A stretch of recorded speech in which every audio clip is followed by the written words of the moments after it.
जब हम सुनते हैं भारतीय संविधा अधिनियम 1872 तो दिमाग में क्या आता है?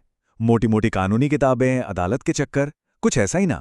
लेकिन अगर इसे एक अलग नजरिए से देखें तो ये कोई डरावना कानून नहीं है, बल्कि ये तो भरोसे की भाषा है।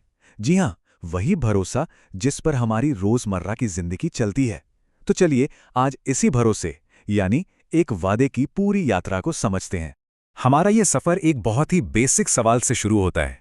सवाल ये कि आखिर कब एक मामूली सा वादा सिर्फ वादा ना रहकर एक कानूनी जिम्मेदारी बन जाता है।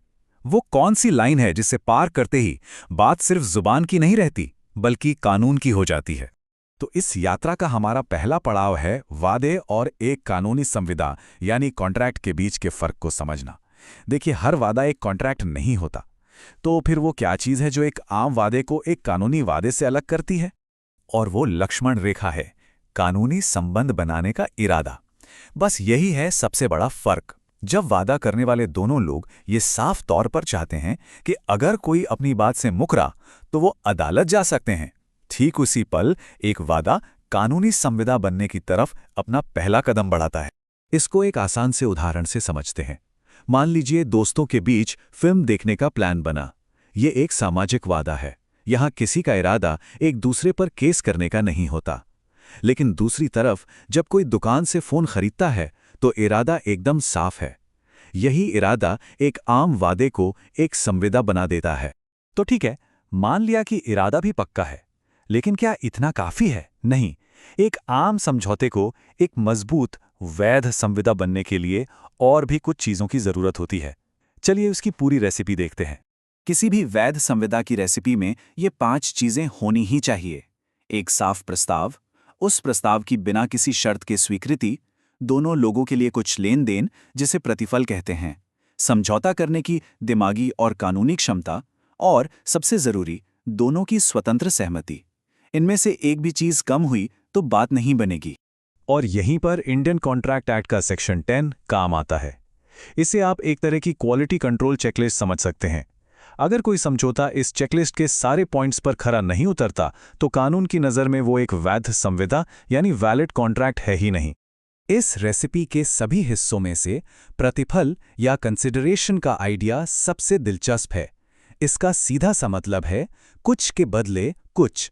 कानून सिर्फ उन्हीं वादों को सीरियसली लेता है जिनमें दोनों तरफ से कुछ लेन देन हो रहा हो। और यही प्रतिफल है जो एक कॉन्ट्रैक्ट को एक तोहफे से अलग करता है। अगर कोई अपनी कार गिफ्ट में देने का वादा करे और बाद में मना कर दे तो उस पर केस नहीं हो सकता। क्यों? क्योंकि ये एक तरफा वादा था। लेकिन जब लेन देन दो तरफा होता है तभी वो एक गंभीर सौदा बनता है। अब बात करते हैं रेसिपी के सबसे नाजुक चीज की, स्वतंत्र सहमति। सुनने में बड़ा सीधा लगता है, मतलब अपनी मर्जी से हां कहना। पर क्या होता है जब वो हां असल में अपनी मर्जी से ना कही गई हो? कानून का सेक्शन 14 यहां बिल्कुल साफ है। वो 5 ऐसी स्थितियां बताता है जब सहमति को स्वतंत्र नहीं माना जाता है। जोर जबरदस्ती, अनुचित प्रभाव, धोखाधड़ी, गलत बयानी या फिर कोई बड़ी गलती। इनमें से किसी भी एक वजह से अगर सहमति ली गई है तो समझ लीजिए कि कॉन्ट्रैक्ट की नींव ही कमजोर है। इनमें से जोर जबरदस्ती और अनुचित प्रभाव के बीच का फर्क समझना जरूरी है। जोर जबरदस्ती मतलब सीधी धमकी या दबाव, लेकिन अनुचित प्रभाव थोड़ा अलग है। इसमें एक पार्टी अपनी पावरफुल पोजीशन का गलत इस्तेमाल करके दूसरे के फैसले को प्रभावित करती है, जैसे एक डॉक्टर और मरीज के रिश्ते में हो सकता है। तो जब किसी समझौते में कोई बुनियादी गड़बड़ हो तो उसका भविष्य क्या होता है? यहां कानून 2 शब्दों का इस्तेमाल करता है, शून्य और शून्यकरणीय यानी वॉइड और वॉइडेबल। और यकीन मानिए इन दोनों में जमीन आसमान का फर्क है।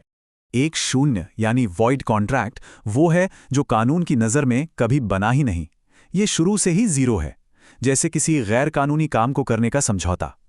दूसरी तरफ शून्यकरणीय यानी वॉइडेबल कॉन्ट्रैक्ट एक बहुत ही पावरफुल कॉन्सेप्ट है। इसमें जिस इंसान से धोखे से या जबरदस्ती से हां कहलवाया गया हो, कानून उसे एक चॉइस देता है। चाहे तो वो समझौते को माने या उसे रद्द कर दे, सारा कंट्रोल उसी के हाथ में होता है। चलिए अब हम अपनी यात्रा के उस पड़ाव पर पहुंच गए हैं जहां एक बिल्कुल सही और वैध वादा तोड़ दिया जाता है। जब कोई अपनी जिम्मेदारी से मुकर जाता है तो कानून का सुरक्षा कवच कैसे काम करता है? यहाँ एक बात साफ साफ समझनी होगी, कॉन्ट्रैक्ट कानून का मकसद सजा देना या बदला लेना नहीं है। इसका सिर्फ एक लक्ष्य है, नुकसान की भरपाई करना। मतलब जिस पार्टी का नुकसान हुआ है उसे आर्थिक रूप से उसी हालत में वापस लाना जिसमें वो होता अगर वादा पूरा किया गया होता। कानून का सेक्शन 73 इसी बारे में है। इसे जनरल डैमेजेस कहते हैं। मान लीजिए एक बेकर ने शादी का केक टाइम पर नहीं पहुंचाया, तो उसे न सिर्फ एडवांस वापस करना होगा बल्कि उस परिवार को जो लास्ट मिनट पर महंगा केक खरीदना पड़ा, उस एक्स्ट्रा खर्च की भरपाई भी करनी होगी। अब एक नज़र डालते हैं सेक्शन 74 पर, जो बिजनेस की दुनिया में बहुत ज़रूरी है। ये तब काम आता है जब कॉन्ट्रैक्ट बनाते समय ही दोनों पार्टियां तय कर लेती हैं कि अगर वादा टूटा तो हर्जाने के तौर पर एक फिक्स्ड रकम चुकानी होगी।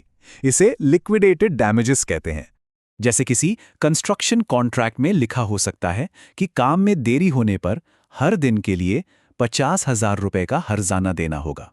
इससे बाद में होने वाले लंबे चौड़े विवादों से बचा जा सकता है। लेकिन यहाँ एक बड़ा सवाल है, क्या अदालतें इस पहले से तय रकम को आंख बंद करके मान लेती हैं? जवाब है नहीं। अगर अदालत को लगता है कि ये रकम असल में नुकसान की भरपाई नहीं बल्कि सिर्फ एक बड़ी पेनाल्टी है, तो वो उसे कम कर सकती है। आखिरकार मकसद न्याय करना है, डराना नहीं।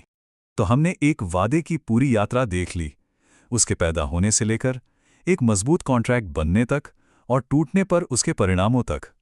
अब इस पूरी तस्वीर को थोड़ा और बड़ा करके देखते हैं। अब ये तो साफ है कि भारतीय संविदा अधिनियम सिर्फ नियमों की एक किताब नहीं है, ये एक पूरा सिस्टम है जो भरोसे को एक मजबूत ढांचा देता है। ये हमारे व्यापार और कॉमर्स की रीढ़ की हड्डी है। ये पक्का करता है कि लोग विश्वास के साथ एक दूसरे से डील कर सकें, क्योंकि उन्हें पता है कि उनके अधिकारों की रक्षा के लिए एक सिस्टम मौजूद है। इस पूरी बातचीत के बाद एक सवाल सोचना तो बनता है। कानून का मकसद पैसों से नुकसान की भरपाई करना है, बिल्कुल ठीक, लेकिन क्या किसी वादे को तोड़ने की कीमत सिर्फ पैसों में लगाई जा सकती है? उस विश्वास का क्या, उस भरोसे का क्या जो टूटता है, उसकी भरपाई कैसे होती है? ये एक ऐसा सवाल है जो हमें कानून के दायरे से बाहर नैतिकता के बारे में सोचने पर मजबूर करता है।